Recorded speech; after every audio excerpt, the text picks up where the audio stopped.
Any questions?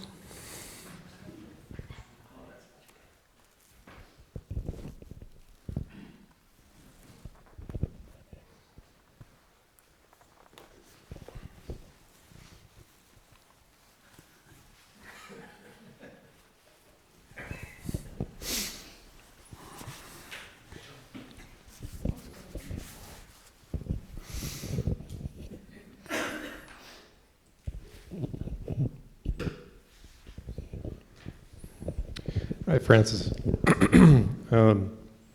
We often talk about how there's a background that's permanent.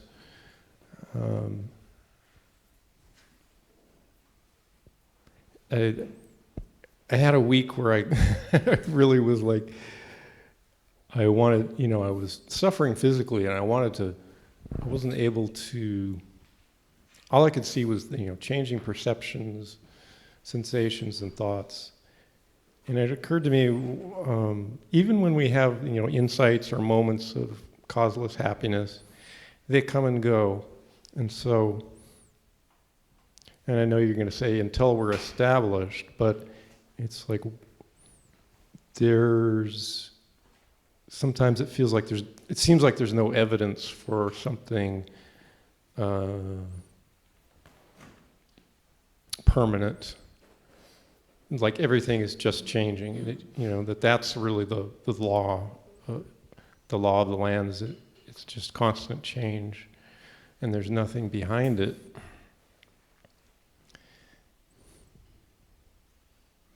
You can say it's consciousness, but it's very conceptual. First, you use yes, because you use the word background, right? And we usually see this word in a dualistic way, background versus foreground. Consciousness, the perceiver, versus what is being perceived. Right. Right? But that's simply, this dualistic tool is simply a pedagogical tool. Okay. It's a temporary assumption of duality which is used for someone who argues, I am separate from what I perceive. I perceive the world, therefore my body perceives the world, I'm not the world. But then he's told, but you perceive your body, therefore you're not your body, you perceive your mind, therefore you're not your mind.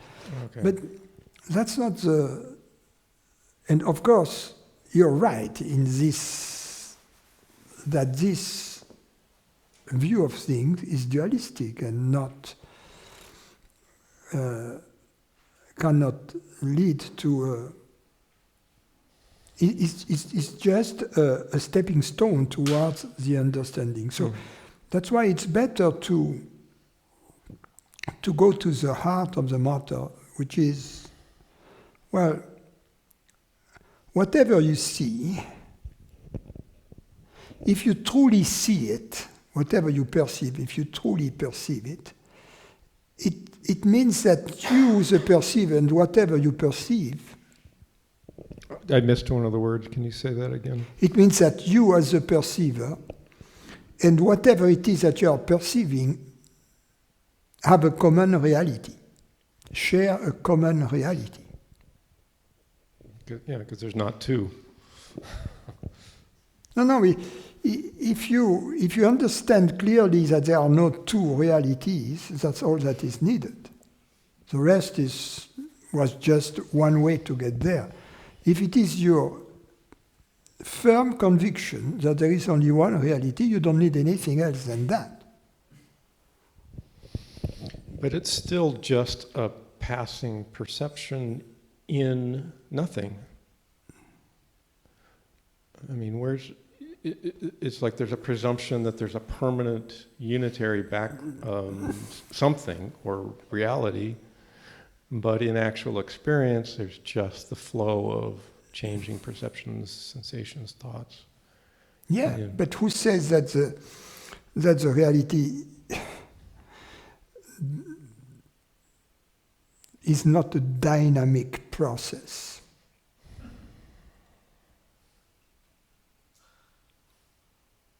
I've even heard the words, static, the word timeless. It is both static and dynamic. It depends how we look at it. That the metaphor I use is the one of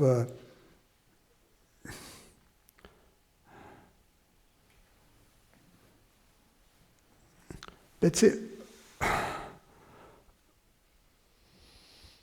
an aquarium with red fish in it. Okay? And the sentence, the fish move, the aquarium move, can be understood in two meanings. One is that there is movement within it, the fish are moving. And the other one is that the owner of the aquarium is taking it from one room to the next room.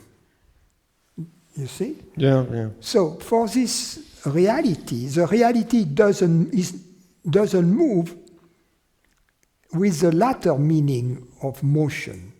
However, regarding the former meaning of motion, of course, there is movement in it. It's like in the Gospel of Thomas, where he says, yes. A movement and a rest. A movement and a repose, yes. That's what Jesus said about the light. I guess sometimes I'm missing the repose. Yeah, but the repose is there, the perceiver.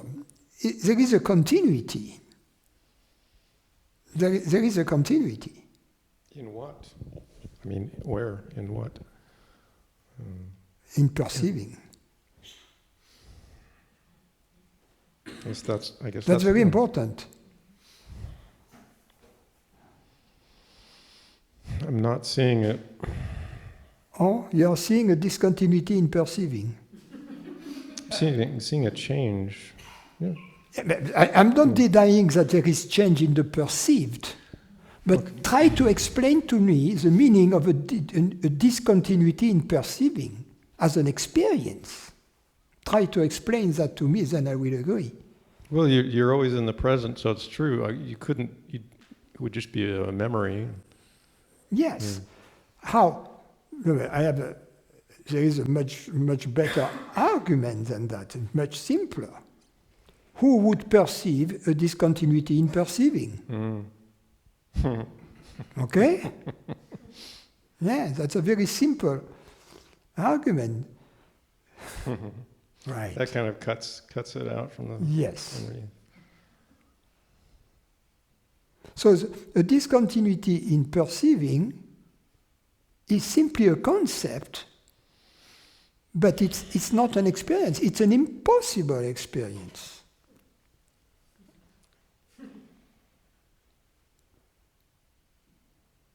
So it's really a product of thinking then, or of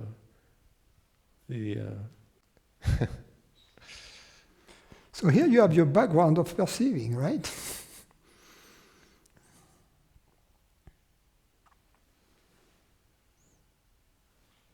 Because the question was kind of making the claim that you experience only discontinuity or change.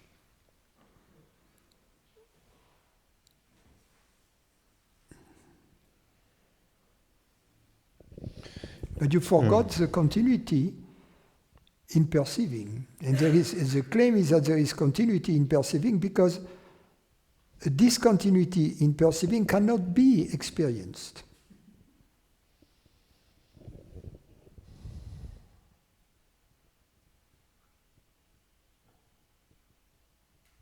So does the problem arises because there's a thinker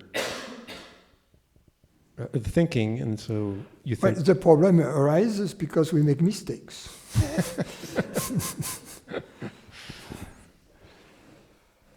I'll meditate on that. Thank you. Yeah, but that's why to start from perceiving and the perceiving and the perceiver, we run the risk of being in duality. But it's better to start from our deep intuition that there is only one reality, that there is being. You know, the old thing that Parmenides said in his poem, being is, non-being is not. Yeah, It sounds like a familiar. koan, but it's true. Because then he says, those who claim that non-being is, they're completely nuts. That I am largely Paraphrasing. translating, right? Loosely translating. That may loose, but that's what he said. And he said that his path leads nowhere. And besides, as they make the claim that non-being is,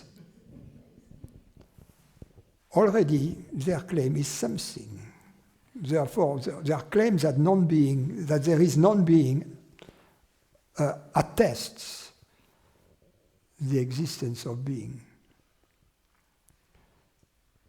So as long as we're clear on what's meant by being, not make it into a thing. Being, I would define as that which cannot not be, not exist. Yeah, because we have this deep intuition that nothing comes out of nothingness, right? If you have absolute nothingness, nothing can come out of nothingness. Mm.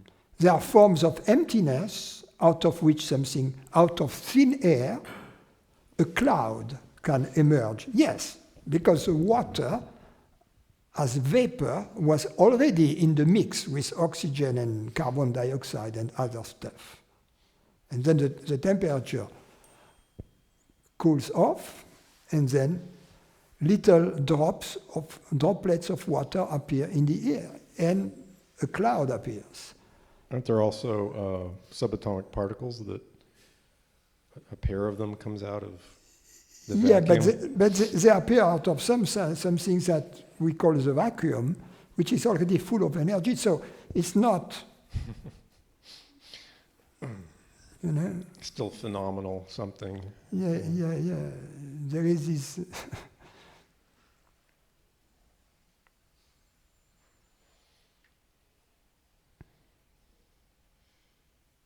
The vacuum of physics is not a nothingness at all.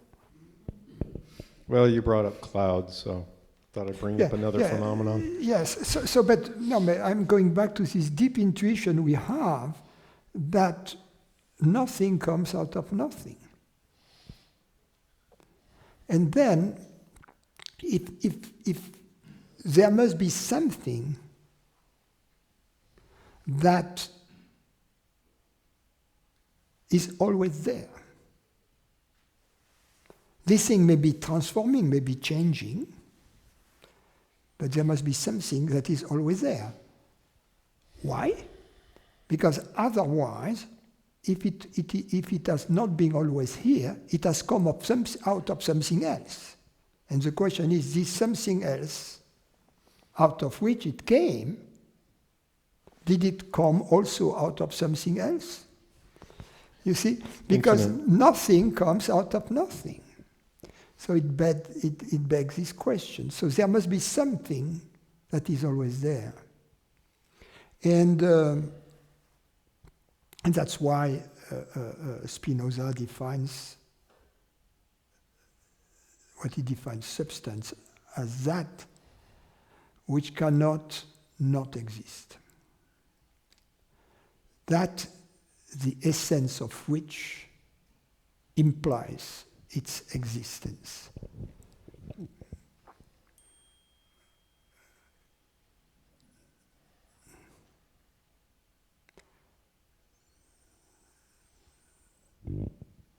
So sometimes there you were talking about like when nothing can come out of nothing. It sounds like you're talking about a process through time.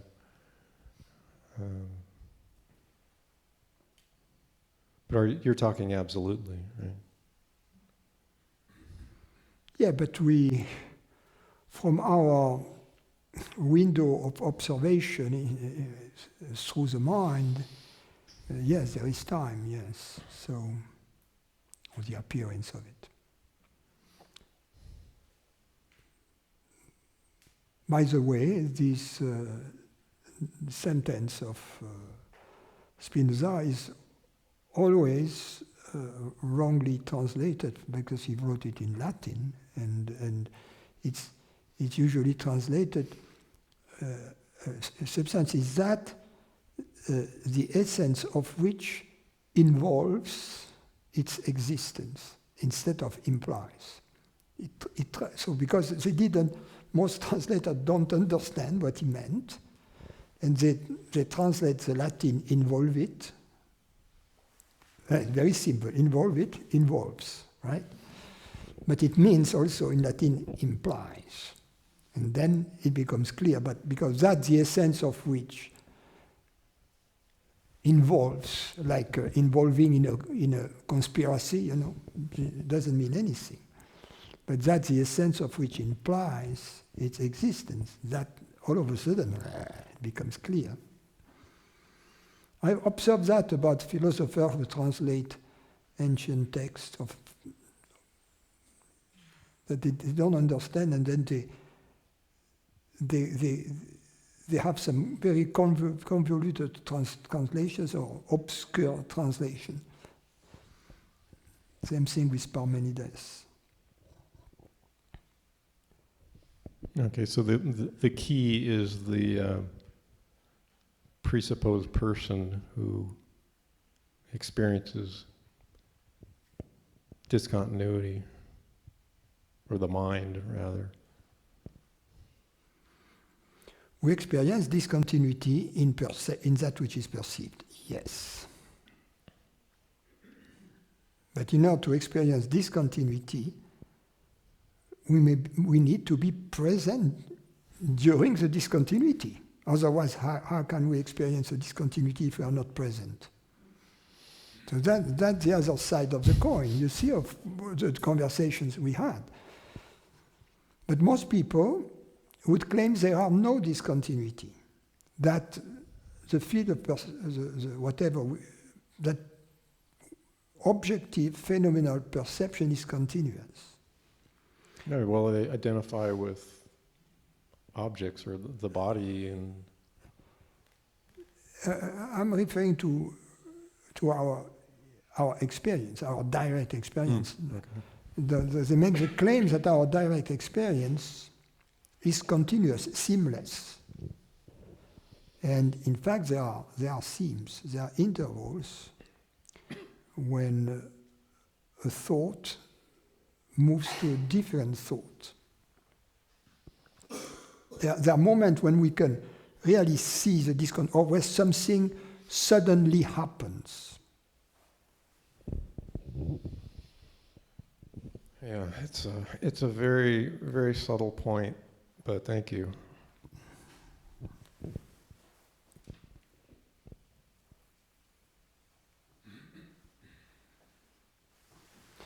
Okay, I have a question here online.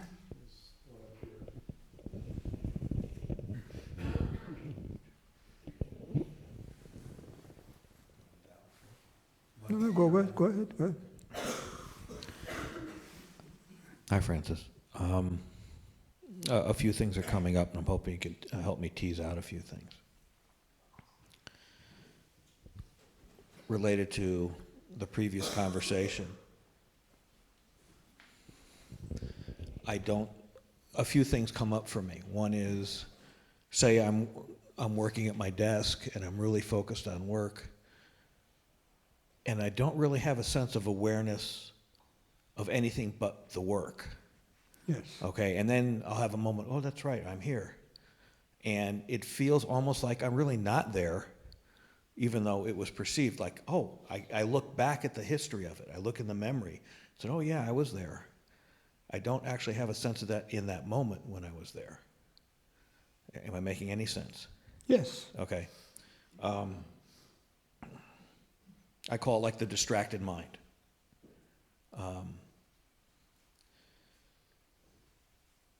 So that was one thing just to help clarify in terms of it's not discontinuity of perception, it's discontinuity of the quality of how I'm looking at things. I don't know how to describe it. So one thing maybe help me get clear on that and how it relates to the ongoing, for lack of a better word, ongoing experience that never stops. You know, maybe experience goes away, but I don't know because I don't seem to be there. Well, I don't want to go there. That whole thing will just be a rabbit hole. The other thing related to that, and it's for the first time I was actually afraid to ask a question. Seeking, just even raising my hand, seems to come from this sense that this moment is not it. It needs to be something else. I don't get it. And yeah, but. And so any direction I'm looking is almost like every direction is away from me. And there's more there, but right now, those two things. I'd like to hear what you have to say about it, because I'm definitely coming from a different place than previous times when I've been here. It's, you know, I mean, I've always been clear that there's one reality. It just never occurred to me that even that was a topic of a discussion until I came to these rooms and realized that everybody thinks their own reality is real, but I know that, but I didn't realize that, you know, I'm full of it. Anyway, so I'd like to hear what you have to say.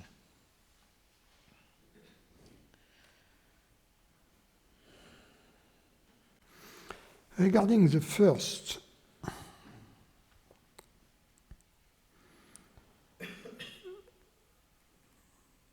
distracted mind you talk about, I don't think that the issue is distracted mind versus undistracted mind. The issue is happy mind versus miserable mind. You see, because you can realize, okay, you're in your bathtub, okay? You enjoy the water, the warmth, the rest after exercise or whatever, right? And your thoughts move, you know, in total freedom from place to place, right? Huh? And then, after 10 minutes, the water gets a little colder, and you realize, gee, I was completely in distracted mind. Yes, but I was completely at peace and completely happy, so what's wrong with that? I know it's wrong for some mindfulness people, right? Because then the mind was not. You see what I mean? That's wrong. It's a sin. It's a sin. I know the Buddhists, they laugh, right? They know what I'm talking about. It's a sin not to be in the moment. But what's the point being in the moment if you're miserable in the moment, or even simply if your being in the moment requires an effort? Because in the meantime, what you would like to do is precisely be in your bathtub and do nothing. Mm-hmm. You see? So it depends on what your priorities are. My priorities, that's very simple. It's happiness, stupid. You know? Paraphrasing Clinton, right? It's happiness. It's not the economy, it's happiness, stupid. So that's my point. So, of course, if you come from a different vantage point, then we don't have the same priorities, and then it will be different. Mm-hmm. You see? But for me,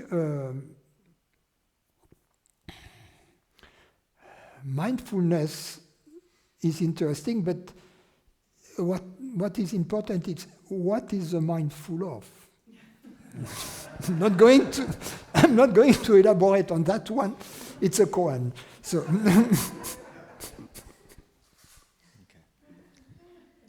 I've been hanging around with Buddhists too much. Okay. no, you have no.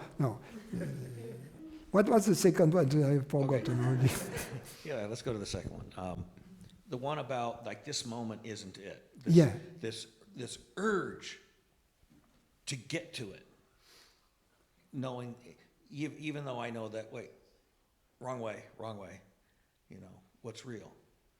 It's this urge that keeps saying, like I'm sitting here filled with anxiety because my mind is telling me I'm not going to get it. Yeah. And what is important is to experience a peace that is not related to the circumstances. We have to experience that at least once, even fleetingly, because then it gives us this knowledge that it is achievable, that we can reach that peace. And then from that moment on, we start looking for happiness and peace in a different direction. It's very important. And I mean, if you have come here seeking an answer to the question, somehow you have experienced fleeting moments of that, but then the mind comes up and has doubts and says, no, that's not the recipe for what I'm looking for.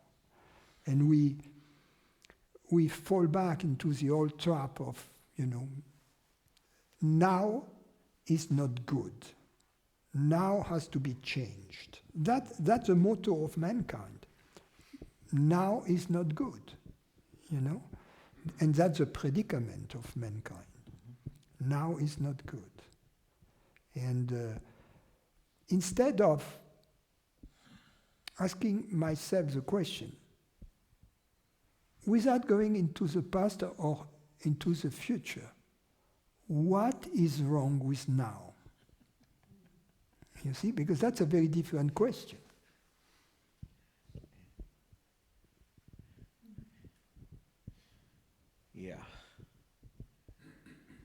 Yeah, I mean, the second it happened, all that story went away.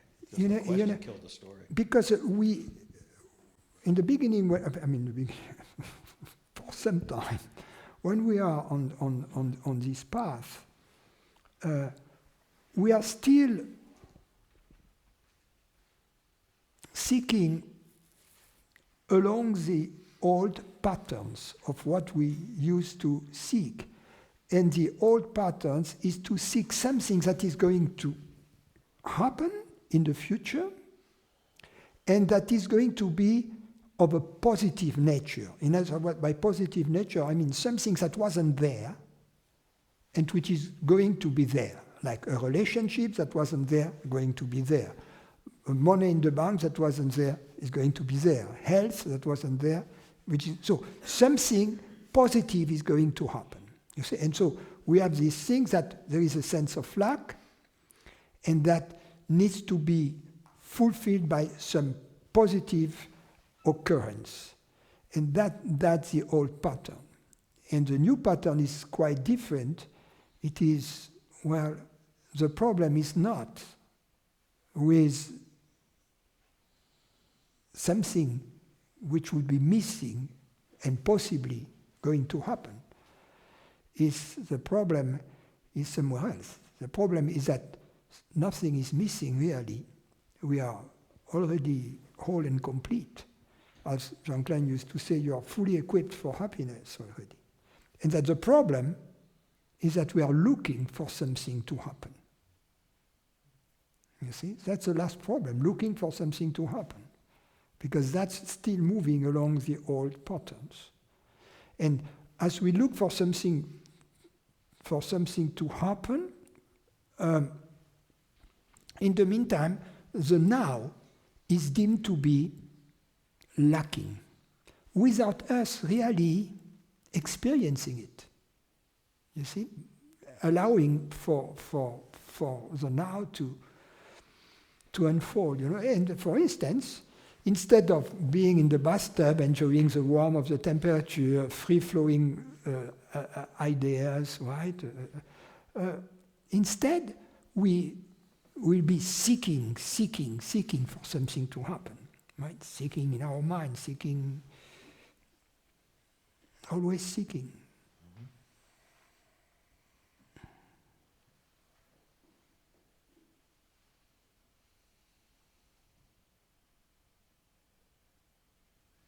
I think the transmission of peace is simply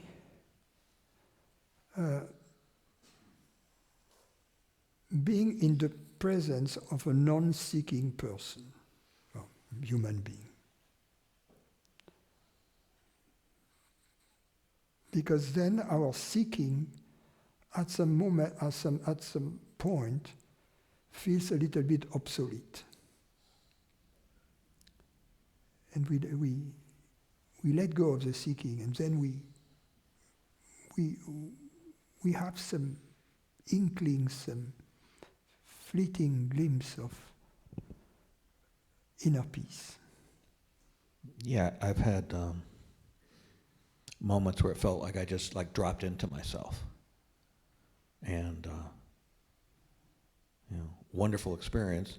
It doesn't feel like it's causeless because it felt like something happened to cause it. And then the mind goes blah, blah, blah. The mind grabbed it, yeah. Grabs it. And then, of course, now what I want to do is I want to drop back in again. That's the mind trying to change this moment. Yeah. And that's when we fall into the trap. So it seems like on some level is to be aware of the trap. Yes. Yes. And not to try to maintain anything, because that which is already here is not fragile, doesn't require any maintenance. Anything that can be maintained or reached is a state. Mm-hmm. That which we are cannot be reached because it's already here. And it is not a state because it doesn't have a beginning or an end. So related to that, in all my experience, all there seems to be is phenomena, perception, or anything. And yet, I think this moment not good enough comes from, so what is everybody talking about when they talk about this, what I really am? When everything seems to be just this ongoing flow of perception that I'm aware of, that I'm embedded in, that I'm imbued with. Obviously, in this picture, you are already that which perceives the picture, right? Mm-hmm. So that we can, and so that's the first thing we can be certain of, right? I am that which perceives the picture. Yes. The second thing that we can be certain of is that perceiving is real. Yes. Whereas what is perceived may be a dream after all, right? Mm-hmm. But even if it is a dream, perceiving is real. Yeah. Right? So the second constatation or discovery we can make is that we are the perceiver, and the perceiver is real. Whereas usually, you see, in the world where we live, the perceiver is considered not real, in that sense that it is considered to be not as certain as the universe, as the material universe, you see, and not as stable as the physical universe. In the sense that I'm a person, I'm going to die, so this perceiver is going to disappear. That whole story. In other words, the perceiver is seen as, although it is real, it is seen as a limited reality. Right? Which suggests an interesting question. What does it mean? What does the word a limited reality means? We have to, if we investigate that, what is a limited reality? We will discover that a limited reality is no reality at all. It's very important to understand that. Remember, reality is that which cannot be conceived as non-existent.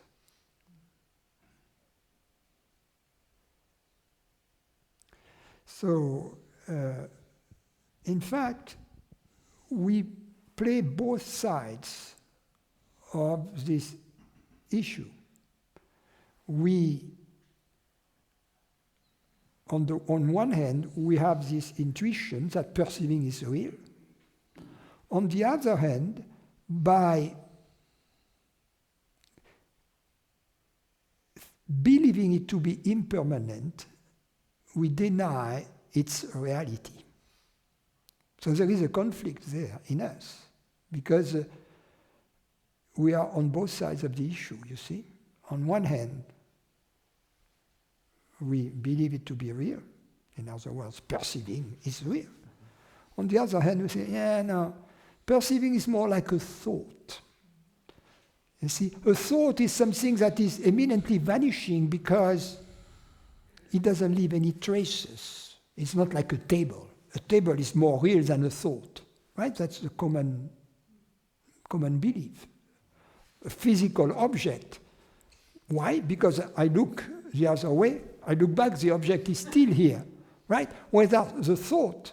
Although with the thought it's the same, you know. Yeah, they'll come back. Right? The thought of this woman, for instance, or this guy has done that to me, you know. You may set it aside, it may come back to you. So, like the table, right? But nevertheless, we consider thought as being less real, and since we have not thoroughly investigated consciousness, we put it in the same category as thought, you see, and we deny its reality.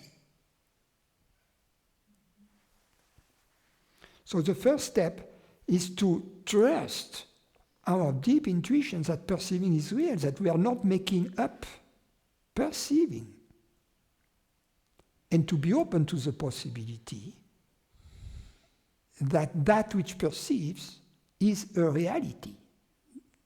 So then, if we ask ourselves, what am I? You know, of course we can say, yes, I am this body. In a sense, it's true, for as long as we perceive from this body. It's like when we are in our car, we can say, okay, I can identify with my car, because when I am in my car, I perceive from inside my car. So I have a limited view, which is specific from being inside my car. For instance, I can see the wheel, I can see all kinds of things that are hidden, that would be hidden if I would be outside. And on the other hand, my view of the world is limited by the condition of the car. But to be able to experience this inner perception and outer perception of and from my car doesn't imply that I am my car. So replace my car with my body. You know, in the same way, I have outer perceptions and I have the inner picture, you know, the bodily sensations and the thoughts. It doesn't mean I am this body. It's convenient to understand I'm the driver of the body, I am the caretaker of the body, yeah? And the body is a vehicle I use, yes. But it's very different from saying, I, the perceiver, am the body. It's very different. Because the body is not real any more than the car. It is transforming. it has not always existed, and it won't always exist. Therefore, it is not a reality. So that which I am interested in is the real I, the real me. And the real me can only be the reality that perceives. Related to what you recently said, that the body goes away, therefore it's not real. Isn't that another interpretation of things? I mean, is the body no less real because it goes away? Or are you referring to reality in a different way? Yeah, I refer reality as a definition of Spinoza, that which cannot not exist. Oh, okay. That one. Yes. Okay. Yeah, And okay. also, because also, when you take something which is always changing, we call it the body. But at which moment? Because something which changes, at which moment does it stop? Does it cease being what it is? Yeah. You are following me? Yes. Because we make this assumption when we give names to objects, right? But we can give names to objects only if the objects are changeless. Something which changes very, very quickly is not an object in that sense. So if these computers seem to be changeless, but if we would take a picture of this computer, I don't know, every hour or every day, and then play the movie at 24 frames per second, we see the computer existence as just a flash of lightning. Yeah. Calling it a body is an abstraction from the actual experience of the body. Exactly. Yeah. Exactly. And so anytime I put a name on it, I'm actually back into thought as opposed to the Exactly. perception. It's a dualizing aspect of thought, which is useful for science, which is useful for many things in practical life. Mm-hmm. But we have to remember that it is a conceptual distinction, but it is not a real distinction. For instance, it's a tool. Yeah, it's a tool which has to be used for some purposes, but which becomes very inefficient in terms of happiness. You see, it's a model. In physics, we have various models, and depending of which problem we have to solve, we use Newtonian mechanics, we use quantum mechanics, or we use general relativity. It depends what the issue is. And we use a tool that is adapted. And same thing if you are an electrician, right? You have all kinds of screwdrivers, and you use the screwdriver that is going to fit the head of the screw. Mm-hmm. It's very simple. It's the same thing here. So don't use the wrong model for happiness, because you are trying to unscrew happiness with the wrong screwdriver. So and you remain screwed. So back in that moment of, like, this moment's not good enough. Mm-hmm. So, because I'm fairly sure it's going to happen again, I'm going to have this experience of this moment's not good enough. Then just, don't try to get rid of it, don't try to change it. Just look at, again, explore what's perceiving, what's real. Yeah, remember what you have really understood. Go back to basics. Go back to what you know for certain. And cut through the crap of what you are not certain of. Thank you. Okay, I have a question here.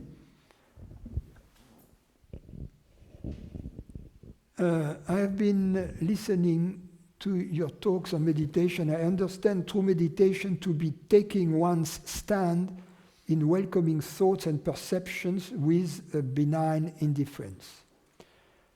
being aware and alert, but without personal interest. Is this more or less correct? Yes. So there could be a resting or sinking into being. Then you speak about perfume, and you say meditation may not have it. What is perfume? And does it relate to a sense of presence? Yes. Perfume is another word for the experience of happiness or inner peace.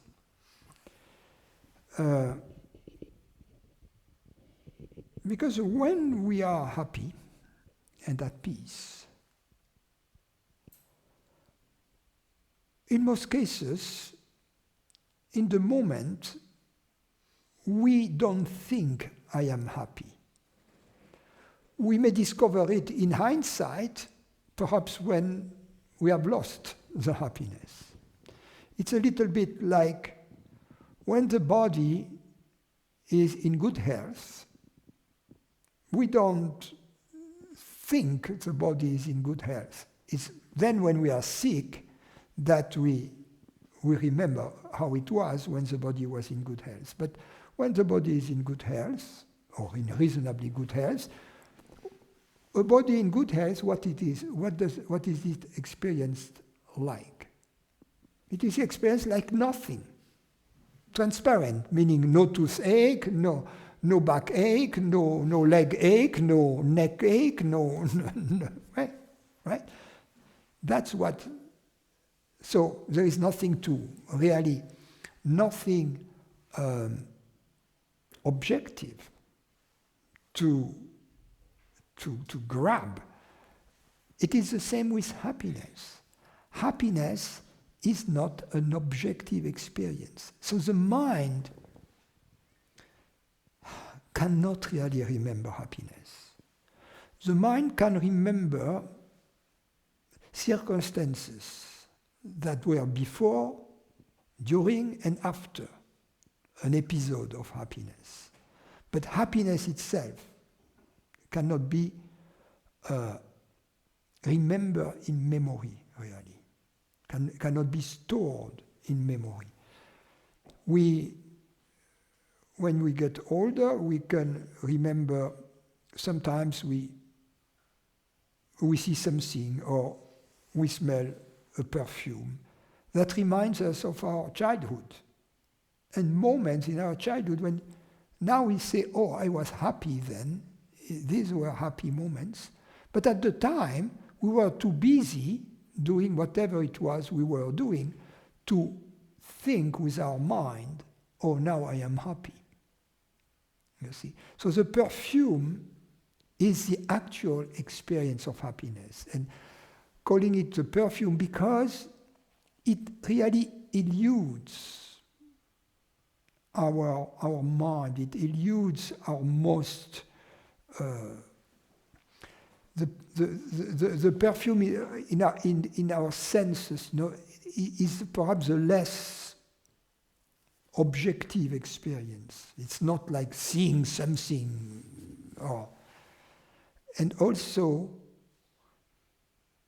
although it may seem to originate from an object, like a rose, it is distinct and different from the object. In the same way, the happiness we experience, although it may seem to be brought about by an event, by the acquisition of an object, in fact, it is different from the experience of the object. Case in point. You get a new object, you are very happy, right? This, for ladies, I don't know, big diamond, or for men, a big Ferrari, right? So you are very happy and you enjoy your diamond or your Ferrari. But if it were true that the Ferrari or the diamond, that the object contains the happiness, the happiness should be constant as long as you are with the object. But we all know that not to be true. After a few days, the Ferrari is just a car to drive you home, and the diamond is just a stone, right? Hanging on your neck. So it is not a constant source of happiness, not the way it was the first time. So that is the evidence that the happiness is not contained in the object or in the circumstance. Hence, its elusive nature, hence the perfume. Now, going back to meditation, this welcoming thoughts and perception with benevolent indifference is the definition of meditation as an experiment. Meditation as an experiment we conduct. Because in daily life, we cannot always welcome thoughts and perceptions with indifference and with benevolence. So, for instance, if we are in a professional situation, we better not be indifferent to the thoughts that come relating to our profession. So this form of meditation is in fact an experiment we conduct, which is inherently limited, but which may, in appropriate circumstances, lead you to the experience of the perfume. The experience of the perfume is not going to happen right away. And that's why it's important to make a distinction between this experiment in meditation and the perfume. Because if you expect the perfume, and although you may be doing the right thing, you say, okay, I'm not having the perfume, therefore I'm not conducting the experiment in the proper manner. So you have to know when is it that I am in meditation. And the answer is when I don't think of myself or feel myself as a separate entity. That's it. So most of us, we have moments of meditation because there are moments when this belief to be a separate consciousness is suspended. The problem is that these moments when this belief is suspended are followed by moments, longer moments, when we are busy with thoughts and activities that directly relate to the belief of being a separate entity. So that if you average out your experience, most of it will be being involved as a person. As a result, the perfume will seem to elude you. It requires a settling down of these moments when we are involved as a person, which can be achieved through this meditation. It takes some time, some experience, and then we will have access to causeless peace.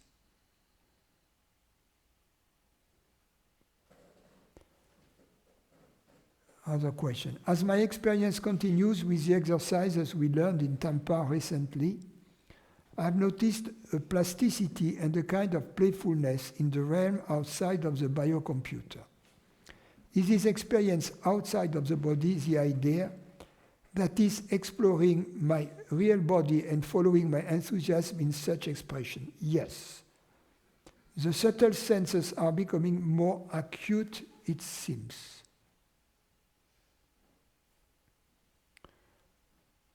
Other question is the one I already.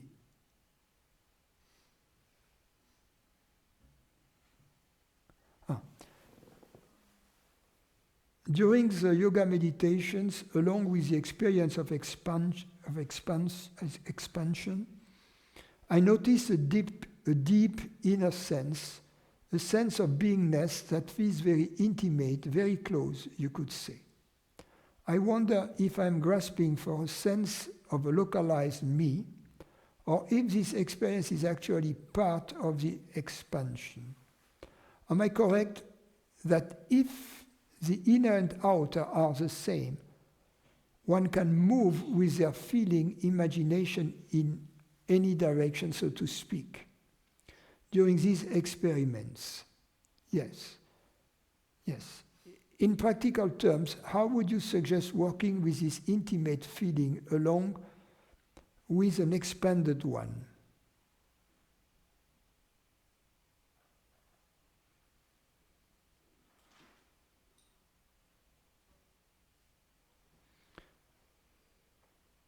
Bring the intimacy to the expansion and the expansion to the intimacy. They are one and the same, in fact.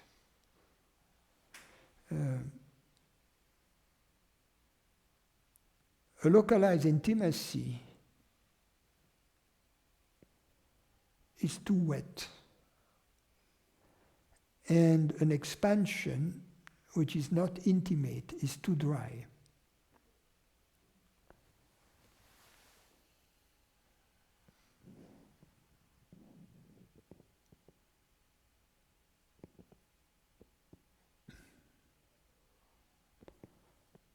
Other question.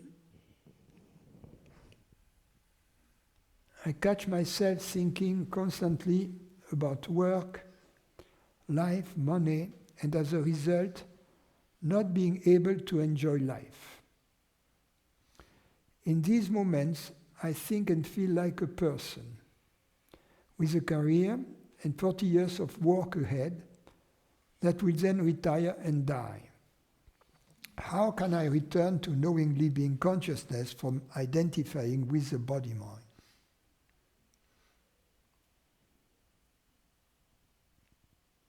Should I try and remember at all times that I am consciousness? Is there a level of dedication required? And if so, what kind of dedication? Do I need to think and remind myself that I am consciousness?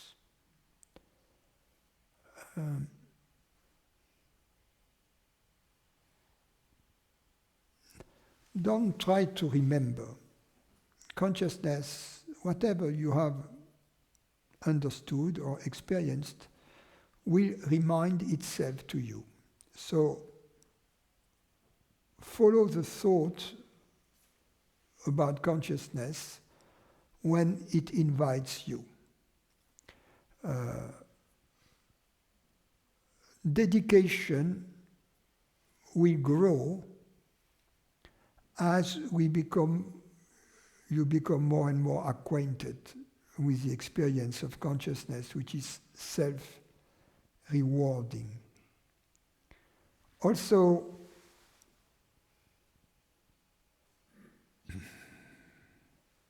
regarding the first part of your question, the bleak picture. I catch myself thinking constantly about work, life, money, and as a result not being able to enjoy life. In this moment, I think and feel like a person with a career and 40 years of work ahead.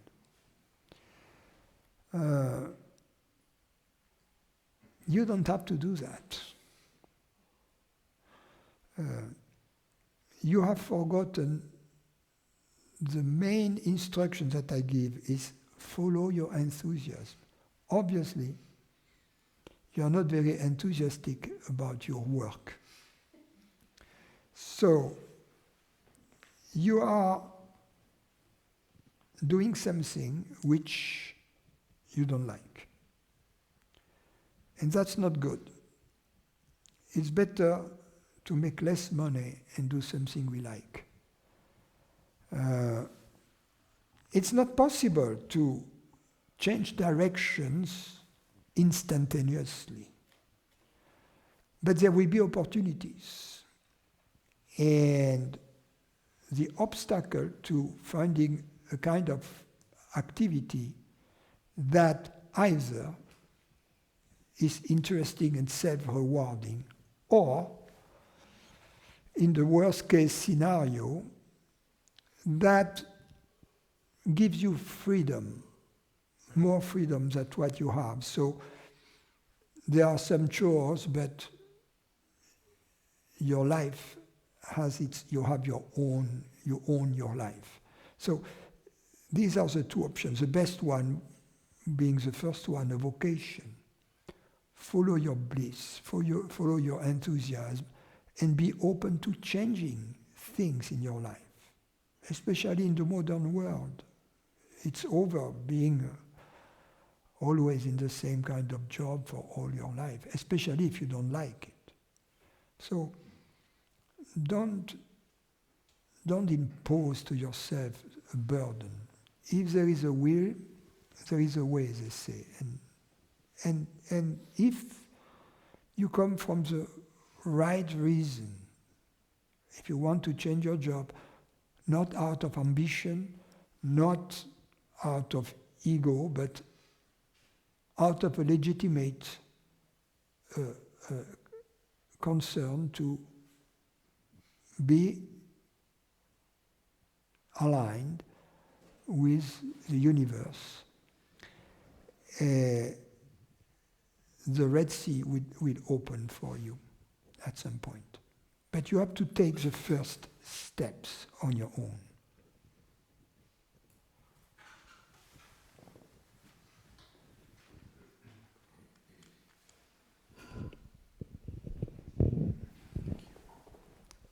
Hi, Francis.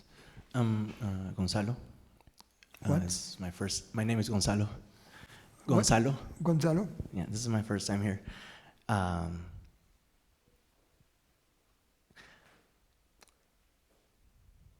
So I was in a very unhappy relationship for about 10 years.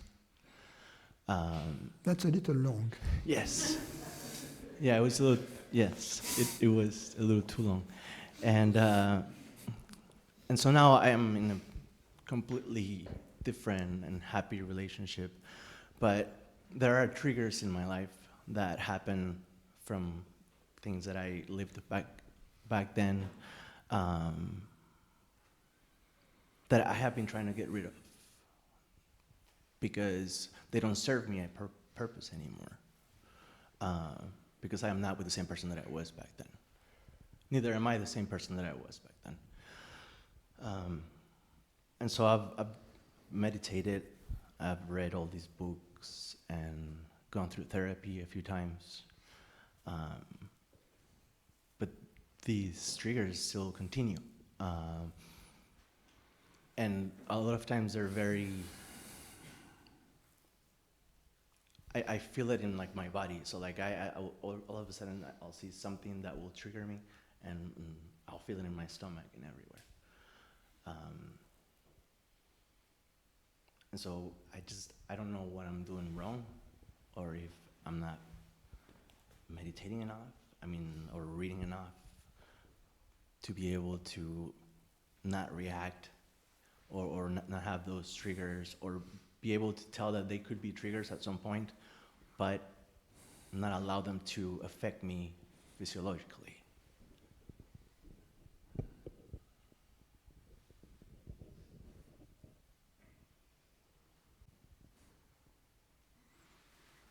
Usually, what you call triggers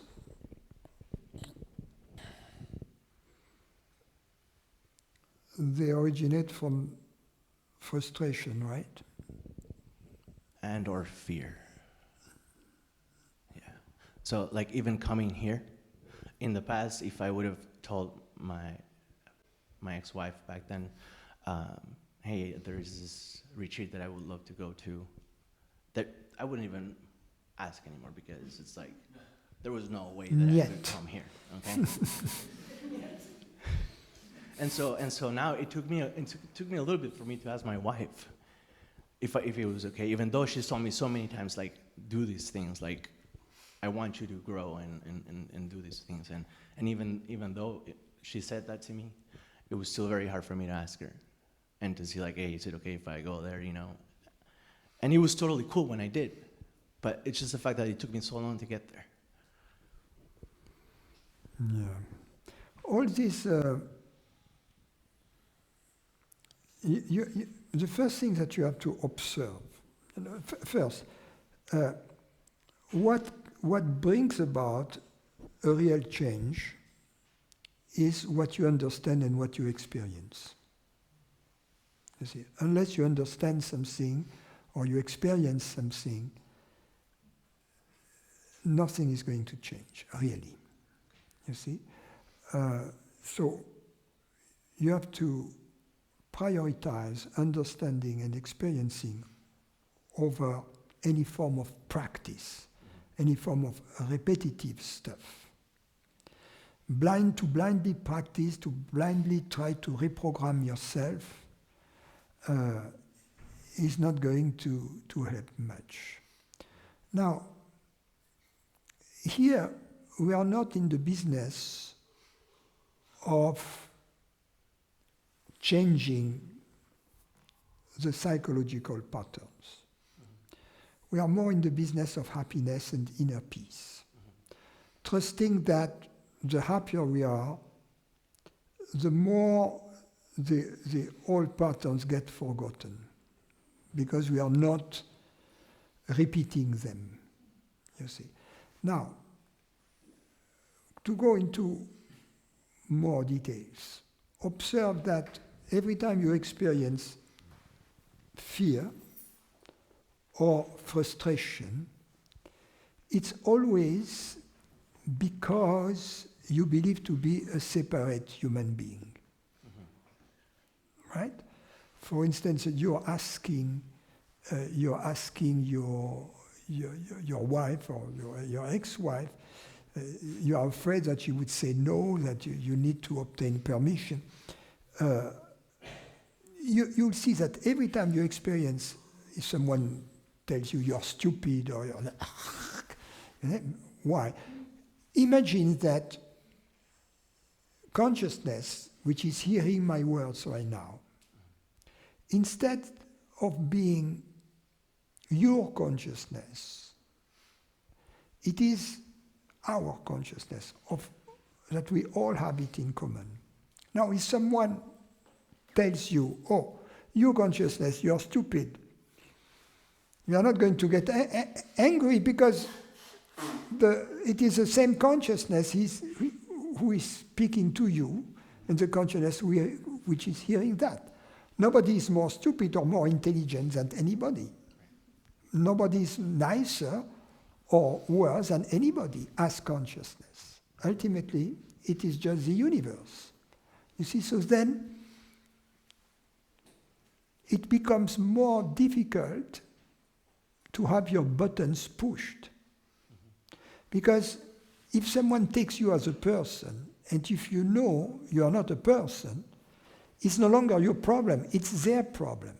It's the problem of consciousness manifesting in this person as this person. Yeah? But in you, it's not your problem any longer. So you will not react along the usual lines of reactivity by aggression or protection. It will be different. You will be there unaffected. And in turn, that will have an impact on the other person. So the point is, think of what is essential in your life, which is happiness. And see that every time you experience misery, which is the party pooper, it's only because you believe to be a separate consciousness. And there is no proof that your consciousness is separate and limited. There is no proof that it is mortal. We simply believe that. It's an illness we have acquired from society, that's all. That's all. Because it's all about happiness. If you're happy, everything else will fall into place. If you are miserable, nothing will work in your life. Yeah, I've experienced that too. And for instance, in relationships. If you're happy within yourself, if you are in a wrong relationship, the relationship will fall apart. Fine. If you're happy in a relationship, it won't fall apart. Fine. Perfect. Thank you.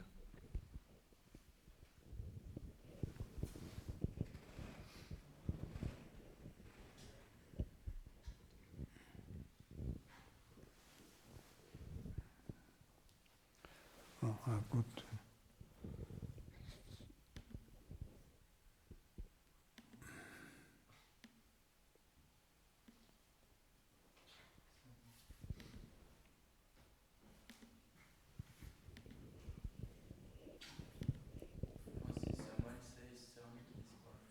What? Someone says sun is off. Marlene. But she's the only one who says that? I think so. Let me check that out.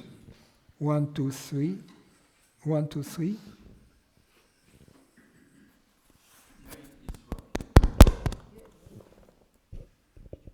One, two. No, sound is not off.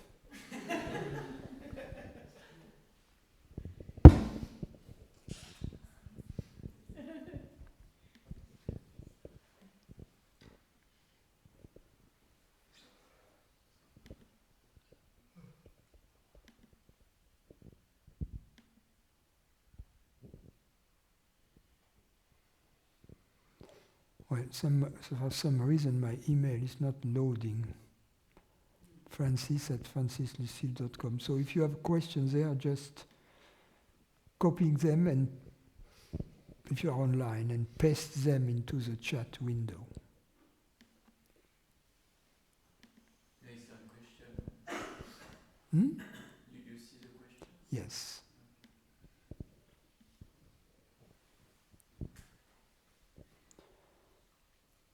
I see the question provided. Yeah.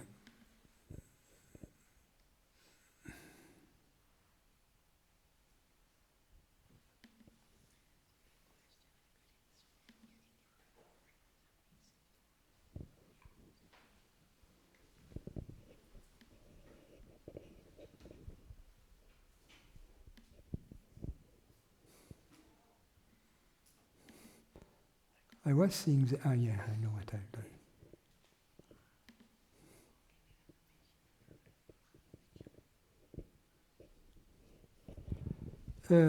Hi, can you speak a little about this idea of the seen and the seer becoming one?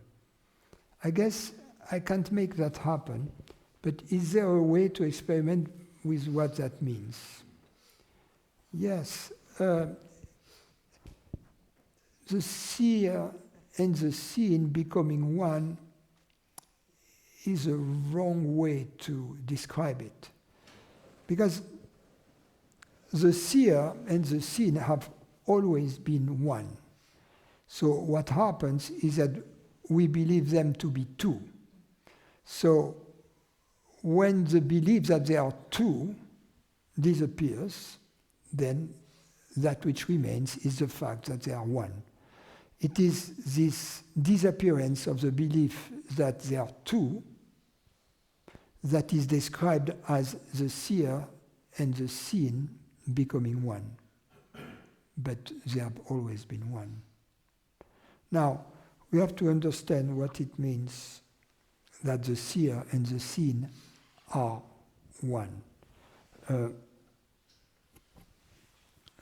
The seer first is the reality that perceives.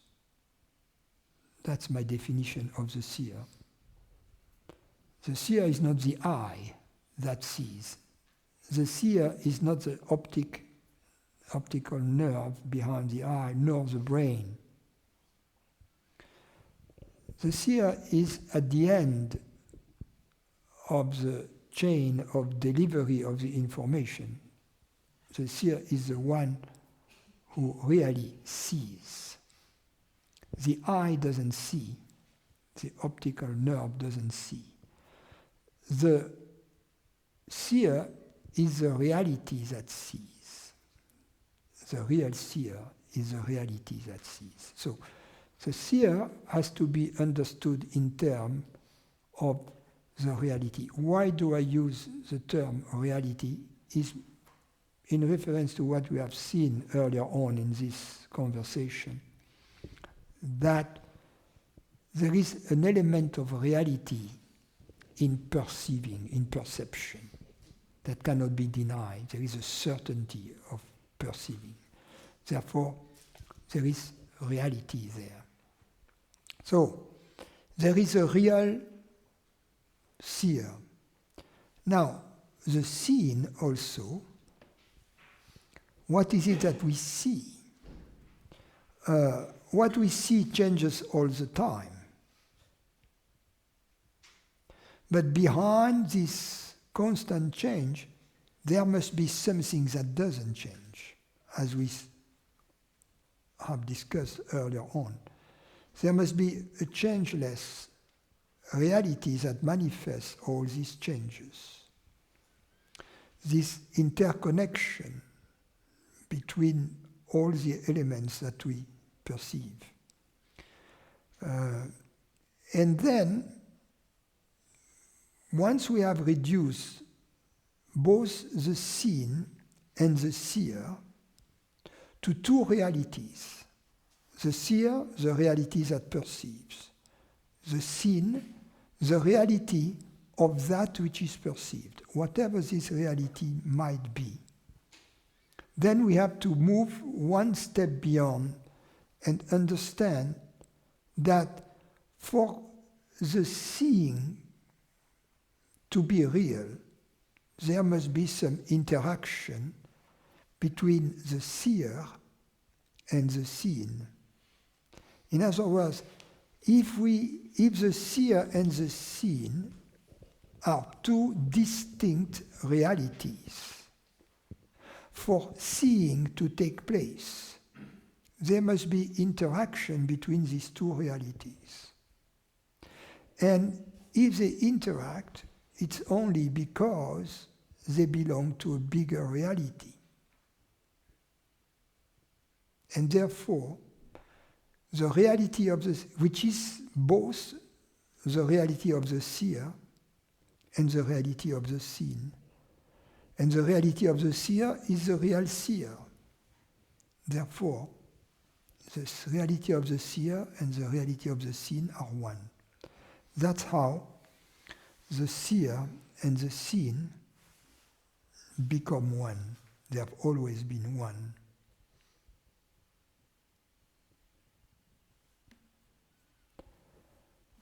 Okay, any questions here? Left?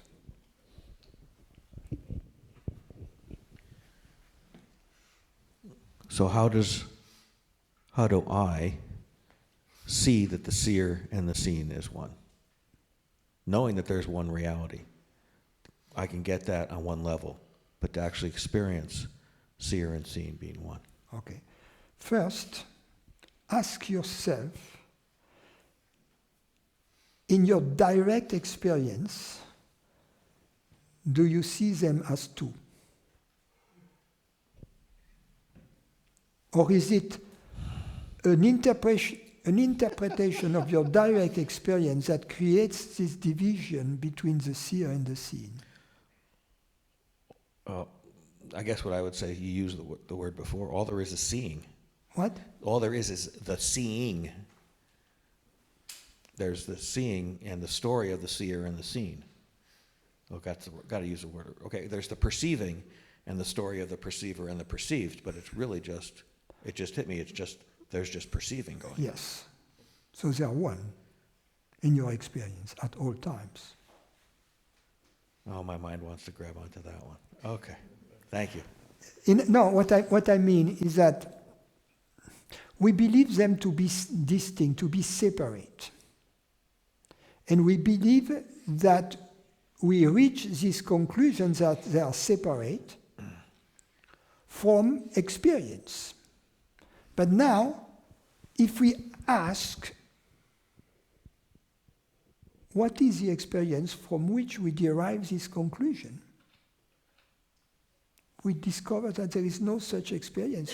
There was simply the belief that there was experiential proof that there is such a division.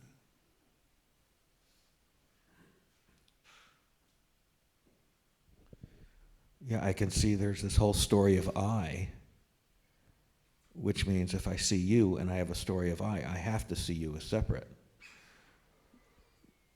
But what I'm experiencing is just this experience. There's just this experiencing. Until I have that story. At then all of a every sudden- moment, so when you experience the story of me, there is no distinction between the story and the experiencer of the story. Right? And when the image of this body called Francis is seen, there is no separation between the image seen and the seer of this image. You see? Yes. In other words, the separation, we never experience it. So the separation between the seer and the seen is certainly not an experiential fact. Now, the objection could be made that although it is not an experiential fact, that it is nevertheless an inference. But if we look carefully, we discover that even that doesn't work. Even the inference argument doesn't work. Because for the simple reason that the seer is never experienced concomitantly with the seen as separate. So I leave that for you as homework to chew on.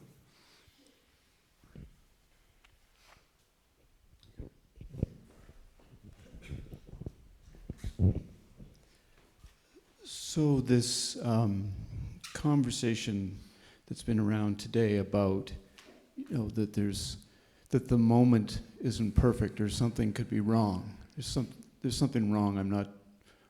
We're not doing the right thing. That this gentleman here was articulating earlier.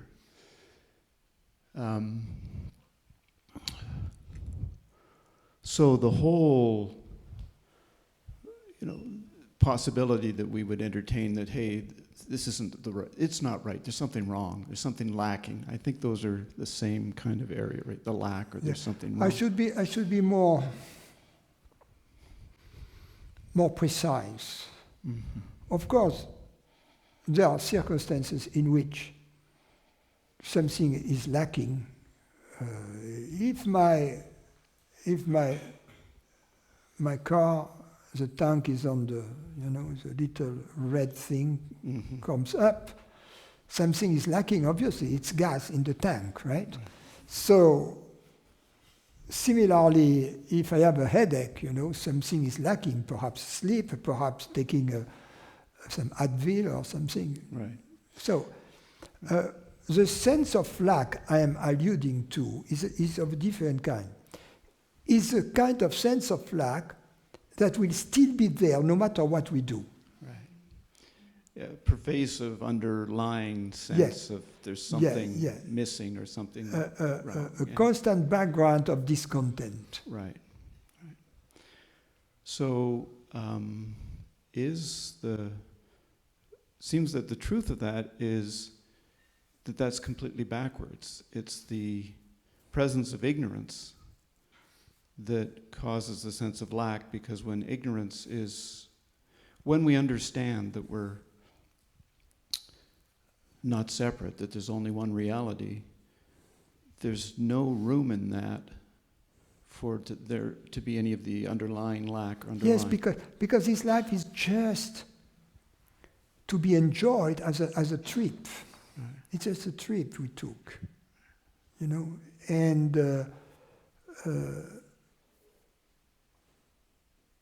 it's not even a trip. It's a movie we went to watch. So we better enjoy the movie. You see what I mean? Instead of complaining. And there's only one movie. I mean, it's not like you can. Oh, there are many movies. Actually, each of us has their own movies. Watching, I mean, we are watching all the movies at the same time. Okay.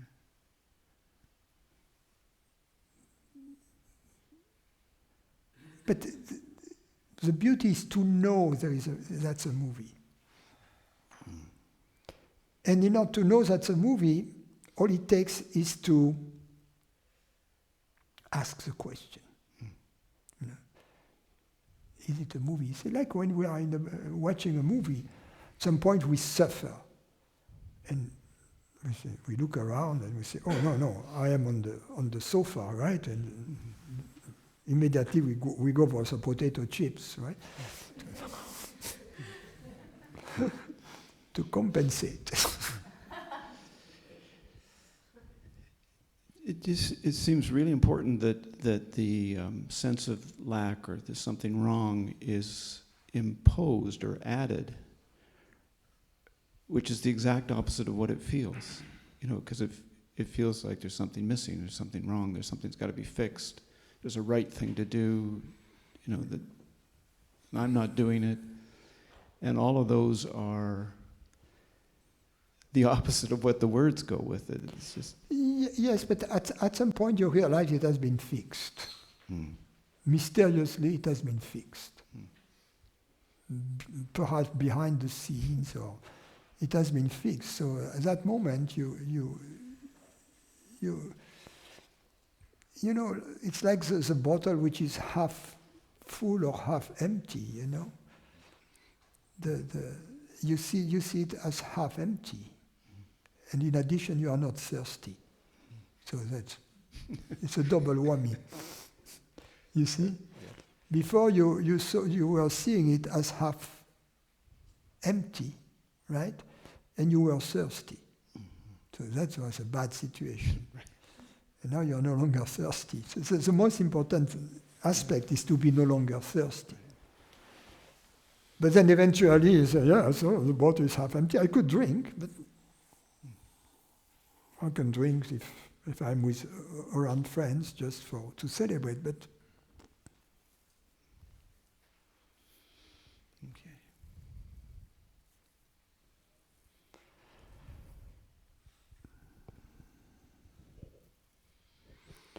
That doesn't mean, as I said, that we are not going to act in life. In action usually requires some form of sense of lack. It could be, this objection could be made, right? Why do you want to change things unless you feel a sense of lack, right? But ask that to Mozart. Why did you compose this beautiful music? Right? You did that, why? There must be some sense of lack. And he would say, yes.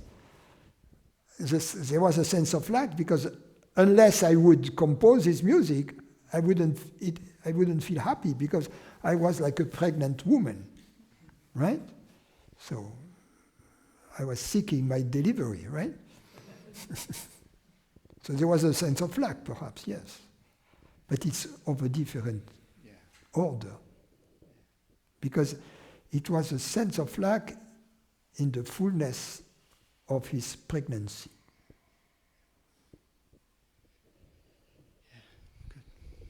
Thank you.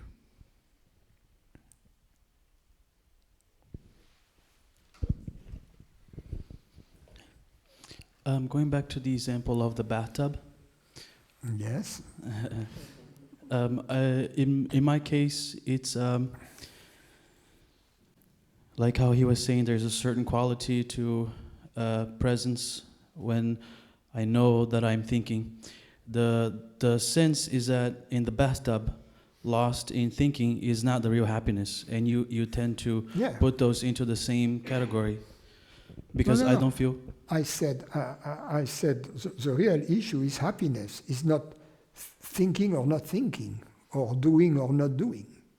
Because you can be miserable thinking, and you may be happy not thinking, and conversely.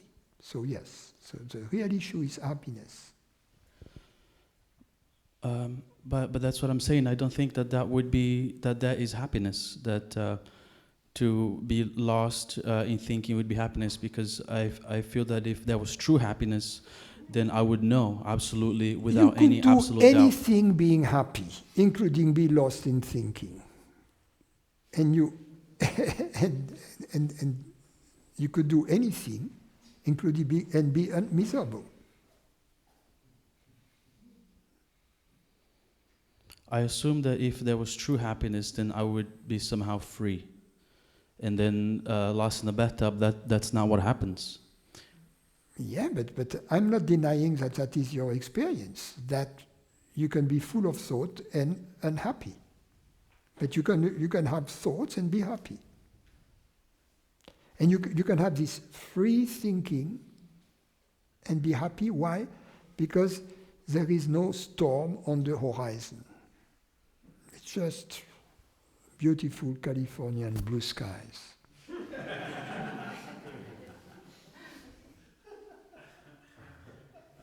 Not today, but...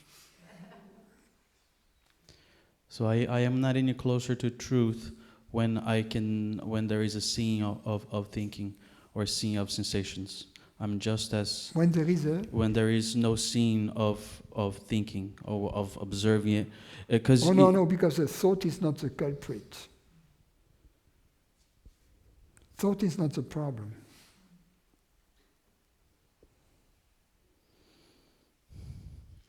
I can't not let go of the idea or the sense that if there is alert watching, it is better. Because try it. I do. I try. Good. So But at some point you'll stop. If it doesn't bring about the happiness you seek, at some point you'll stop doing it. What does it mean, watching, you know? Okay, I'm watching my hand here and my hand here. And now I am moving my hand and I'm going to go to the and I'm touching the computer. You live your life like that. If I was playing tennis like that, I would miss all the balls.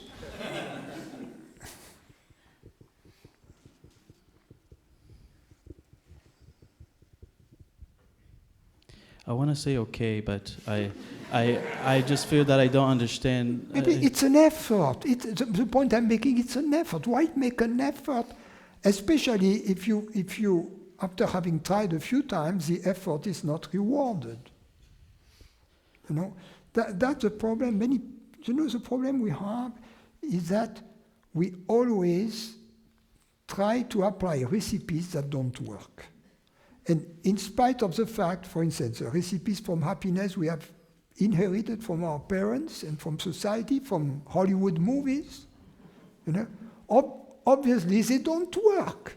I mean, look at Hollywood people, how miserable they are. But that's beside the point. Obviously, these recipes don't work, but we still believe in them. And we spend 70 years, 80 years of life trying to apply the same recipe that doesn't work. I mean, how stupid can we be? Or would you say that just coming here, if I just do this, just come here and then just forget it, just forget everything, or would I get what I am after by just coming here? and just forget it. Coming here is not important. What is important is what you understand here and what you experience here. That's all that matters. And for instance, an important understanding is how could more suffering take me closer to happiness? So, if the goal is happiness, how can my doing spiritual chores, which is self-inflicted suffering, take me closer to happiness? So that's why the highest form of sadhana is follow your enthusiasm. Because if you follow your enthusiasm, it will take you to the source of your enthusiasm. To be established in the source of your enthusiasm, which is love. But if you go against your enthusiasm, then you it's like a flame, you know, that you asphyxiate. And that's what, to a large extent, society does. Society is blind to the individual. Our education is designed to make us servants of the state, servant of the corporation, servant of other people. And instead of making us free and happy human beings, the goal of an education should be to enable each of us to discover his vocation, whatever this vocation may be. That should be the goal of the education. And in a free society, where each could have the freedom to explore, to develop, to grow, It's called the pursuit of happiness, and it is a constitutional right, if I understand correctly. Thank you. Perhaps not in Canada. I don't know. Thank you. You are the subjects over there.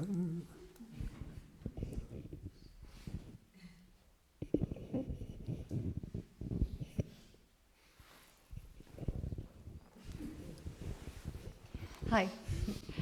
So you were talking about enthusiasm, and it occurred to me that sometimes I get confused about enthusiasm, which is, I think, it's an expression of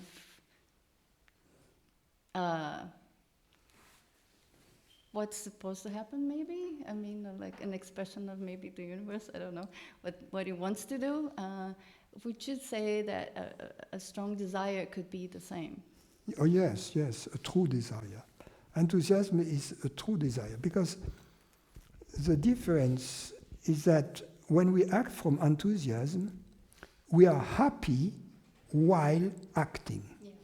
Whereas when we act from personal desire, we are miserable while acting, hoping that at the end of the road we get the reward, right? And it never works that way. Yeah. So we better enjoy the road, right, than wait for, hopefully, a happy ending at the end of the road. You know, so that's... So maybe... you know, it's what they say, one bird in the... world, two in the bush. Yeah. So would you say a true desire may not... if somebody has a true desire, the outcome wouldn't be that important. The outcome of reaching for that desire. But we have experienced that in our life, if I understand your question correctly, that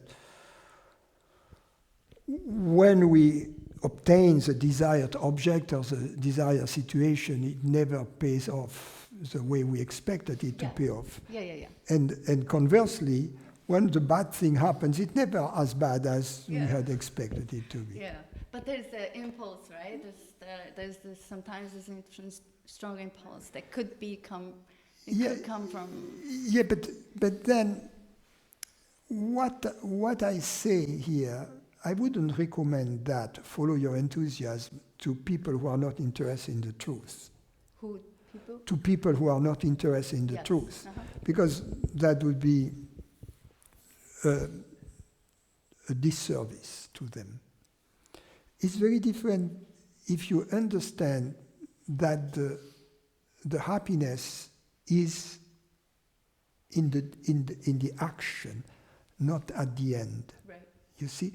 So if you understand that, then you are not going to act because of ulterior motives, but because you are keenly interested in the moment itself. You see, so that's very different. So it requires a certain level of maturity to be told that. Thank you.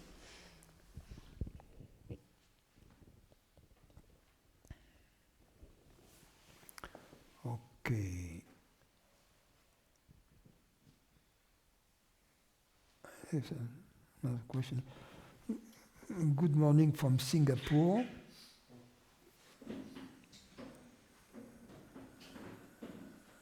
I don't see the name on my screen. Huh? Tanya. Ramana and Nisargadatta both talked about abiding in the self or the I am. Could you share how does one abide in the self if one has not had a glimpse of it or doesn't recognize that yet?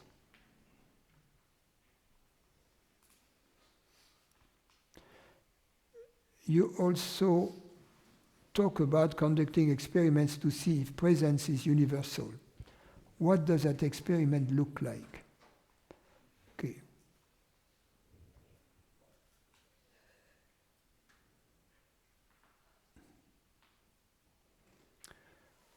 Could you share how does one abide in the self if one has not had a glimpse of it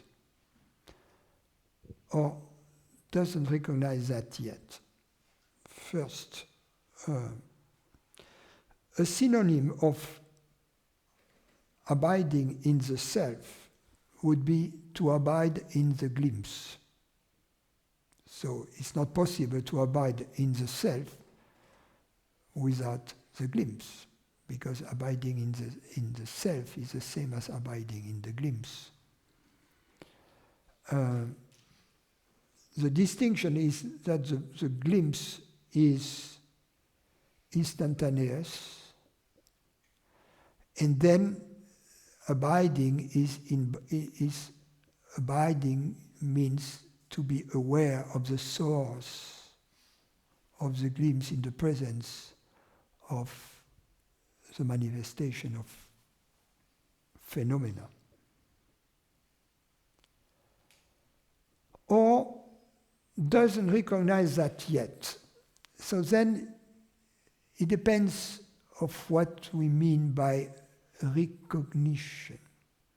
Usually what is meant by the word is mind recognition. In other words, it becomes clear to the mind. In fact, in most cases, a glimpse will happen without it being recognized by the mind.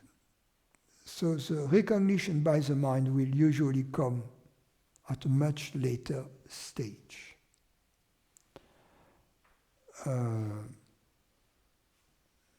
Because the mind is not present during the glimpse. All the mind can assess is that something has happened and observe a difference between before and after the glimpse. Now, some glimpses will bring about a huge difference, and then it will be obvious for the mind that something has happened. Whereas other glimpses will, in the beginning, seemingly almost make no change. It's a difference between a porcelain cup, a very fine Chinese porcelain cup, and you drop it in the kitchen and it breaks into 1,000 pieces. That's a consequential glimpse. Or you notice some nothing, and at some point you see just a tiny hairline in the porcelain. Eventually, this tiny hairline will bring about the demise of the cup. But you don't know when it happened, because it was not a big event. And it seems to you that almost nothing has happened. You can still drink in it in the same way. You're believed to be a separate entity, may have just a hairline, how do you say that? Crack in it. And you can still seemingly conduct business as usual in your life. But if there is a crack, it will break. Now, regarding the other question, about conducting experiment to see if presence is universal.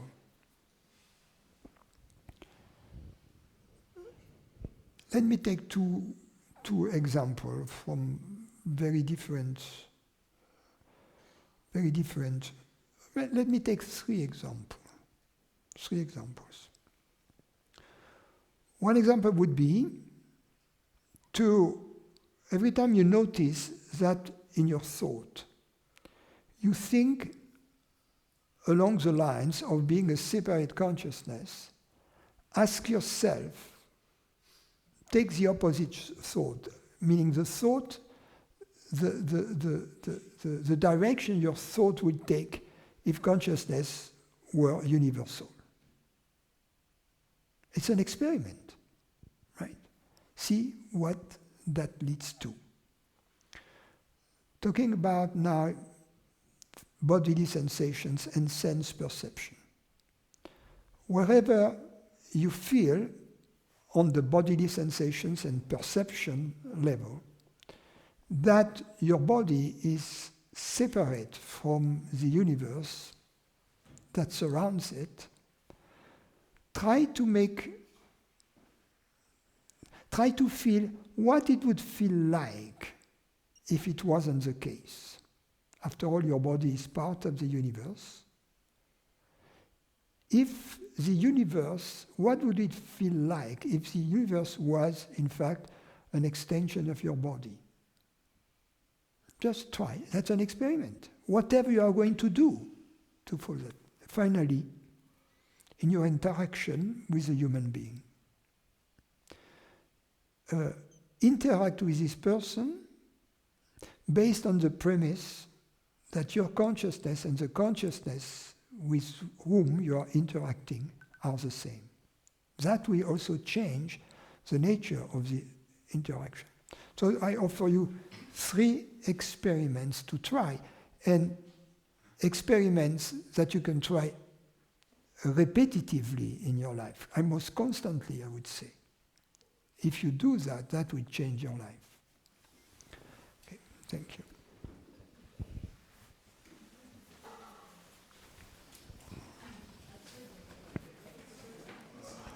Si ce que les gens envoient des questions en privé.